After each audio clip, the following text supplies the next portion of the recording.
Zhang Weili isn't just fighting for belts anymore. She's coming for Amanda Nunes' entire legacy. And if she succeeds the GOAT debate, it's over. But it hurts to know that this is the end of the run. What went into this decision for this to be your final fight inside the UFC octagon? My mommy be asking me so much to do this for so long. She cannot take anymore. I still young to enjoy every day that I make, you know. I gotta travel a little bit with my family. I gotta spend more time with my family in Brazil as well. I leave them so young to come here to chase the dream and everything. I never was down in my mind I'm gonna become a champion. But when I become a champion, it was unbelievable. A double champion. Amanda Nunes retired in 2023 after dominating 2 divisions. The Lioness walked away untouched, unchallenged, and unchallenged. But guess what? That undisputed GOAT status. It's under real threat now from China's violent queen, Zhang Weili. Zhang is already the most feared strawweight of all time. But now, she wants more. She wants Valentina Shevchenko. She wants 2 belts, and she wants to do what Amanda did, but better. Tell me this would not be one of the biggest women's MMA fights of all time. Zhang Weili wants to be champ, fighting Valentina Shevchenko at flyweight. Everybody knows Valentina needs some kind of competition at 125. And to me, I don't see anyone in the strawweight division beating Zhang Weili. The only argument you could put is Rose Namajunas because she's beaten her twice, but Rose literally decided she wasn't going to fight in her last title match. Literally just handed the belt over to Carla, and that was a bad thing for the strawweight division. Set up Zhang Weili for the easiest title match we've ever seen. We have seen a 115er go up and try to challenge Valentina. Jessica Andrade did that. Didn't work out well for her. She kind of got babied in that one. Now, some women's UFC fights are hard to get excited for, but Magnum versus Bullet, man, I could get down with that. I want to challenge Valentina next. You heard that right. Zhang wants to become only the 2nd woman in UFC history to hold 2 belts. The first, Amanda fucking Nunes. But Zhang ain't looking to follow, she's looking to surpass. Valentina just defended her flyweight title against Fiorot in a dominant performance. Now imagine this, Zhang versus Valentina. 2 monsters, 1 belt. The winner could change MMA history forever. Is Valentina Shevchenko too big for Zhang Weili? Zhang Weili, I don't think she's ever fought at flyweight, and Valentina has fought as heavy as women's bantamweight division. So Valentina has fought at 135, 125, where Zhang Weili, the a little bit smaller champion, okay, we're hailing from China, has competed most of her career at strawweight division, which is 115 pounds. So if they want this super fight to happen, Zhang Weili is going to have to step up 10 pounds to go against Valentina. Now that could work in her benefit, and it could also work against her.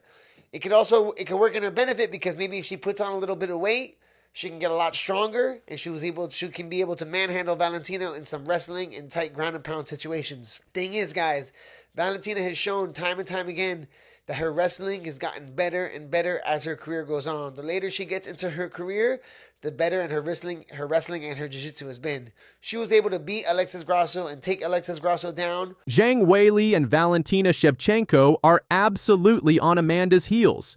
Even UFC commentator Jon Anik says it. Amanda's GOAT title. Not as safe as you think. Retirement was supposed to seal her legacy, but it might have opened the door. There's talk of Amanda returning to fight Kayla Harrison. But if she doesn't, if she stays retired, and Zhang becomes a double champ, how the hell do you argue Amanda is still the GOAT? Zhang is built different. She's faster than Nunes. She's cleaner than Shevchenko. And some say she might be the greatest pure athlete in MMA. Maybe even all of pro sports says Anik Zhang didn't just beat legends. She annihilated them, and now she wants to burn Nunes' legacy down and rebuild her own throne from the ashes. This ain't just about belts, it's about immortality, and if Amanda doesn't come back soon, Zhang Weili will take her crown, her records, her GOAT status, and never give it back. So here's the question, if Zhang beats Valentina, becomes a double champ, and keeps dominating, is Amanda still the GOAT, or are we witnessing a changing of the guard? Drop your answer in the comments, because the Lioness may have retired, but the Magnum Era might just be beginning. The next thing is in the news. Ooh, gonna hear once again. Not crazy. Yeah. If you guys think about that, I'm gonna get my belt back. You're gonna interview me again, and I'm gonna tell you in my city, in Salvador, Bahia, Brazil, in Vegas, whatever. I want my belt back. In a recent interview with the Schmo, Amanda Nunes finally responded, and she didn't hold back. I'm not impressed. She said, cold dismissive. She saw the armbar. She took it. Big deal. That's Nunes saying Kayla's a basic bitch. And just like that, this fight got personal. Oh, so you just want to fight Amanda Nunes? I'm ready to fight. Yeah. Fighters fight. But here's where it gets juicy. Kayla just dropped a bombshell. She's willing to waive the 6-month USADA rule for a small fee. What does that mean? It means Amanda Nunes might not even have to test clean for 6 months. Harrison said it with her chest. I just want to fight Amanda. And Daniel Cormier? He knew it. He laughed because this fight is already breaking the rules. Let's not forget, these two used to train together. Same gym, same mats, same team.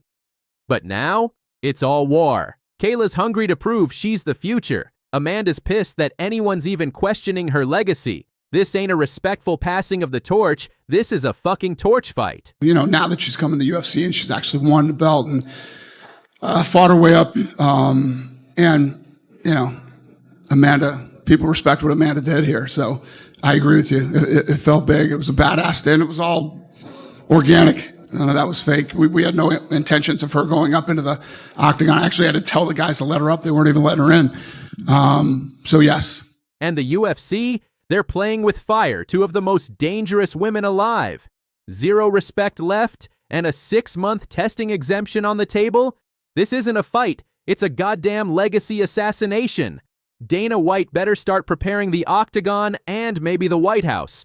Because Kayla says once she wins, she's marching right back to DC. The Olympic Queen versus the MMA GOAT, red, white, and blue versus yellow and gold. Kayla says she'll break Amanda. Amanda says she's not impressed. 1 cage, 1 belt, 1 legacy. Who you got? Drop your pick in the comments. Because this isn't just a super fight, this is a fucking reckoning. Kayla Harrison just said the quiet part, out loud. I'm ready to whoop Amanda's ass. Yeah, you heard that right. The greatest of all time, the 2-division UFC queen, the lioness. Kayla doesn't care. She's coming for blood legacy and the GOAT's fucking crown. When I talk about a mountain, you know, I really think that there's no peak. It's just every step every day I want to wake up and be the best possible version of myself. And I'm grateful to Juliana because she's bringing out another newer, better version of me. And after I whoop her ass, I'm coming for Amanda. I'm gonna go out there and instill my will. I'm gonna break her. This isn't just about belts anymore. It's personal. It's primal. And it could go down at the most historic event in UFC history. You know, now that she's come in the UFC and she's actually won the belt and fought her way up. And, you know, Amanda, people respect what Amanda did here. So I agree with you. It felt big. It was a badass day, and it was all organic. None of that was fake. We had no intentions of her going up into the octagon. I actually had to tell the guys to let her up. They weren't even letting her in. So yes. At UFC 316, Kayla Harrison ran through Juliana Pena, a 2-time champ, like she was nothing submission round 2 cold-blooded. And now she's got one name in her sights. Amanda Nunes. I'm ready to whoop Amanda's ass. She didn't hesitate. She didn't stutter. And when asked how she'll prepare for the GOAT, Kayla said, 1 exchange at a time, 1 breath at a time. I'm going to break her. She's not just trying to win. She's trying to end Amanda's legacy in front of the whole world. Let's rewind. Amanda Nunes retired in 2023 after dominating Irene Aldana. She left the gloves in the cage, GOAT status secured. But then Harrison entered the chat, and Amanda, she said, I'm coming back. Whoever wins between Kayla and Pena, I want that smoke. The UFC didn't even need to convince her. She saw Kayla take the belt and said, let's dance. So now we've got 2 monsters, 2 former teammates, and only 1 spot on that July 4th White House Supercard. This isn't just about legacy anymore, it's about history. Because Donald Trump just dropped a nuclear bomb announcement, a UFC card inside the White House lawn on July 4th, 2026, the 250th birthday of America. And who's front of the line? Kayla, Olympic gold medalist, American hero, UFC champion. She doesn't just want Amanda. She wants to represent the country on the most patriotic stage of all time. These two were once teammates at American Top Team Now.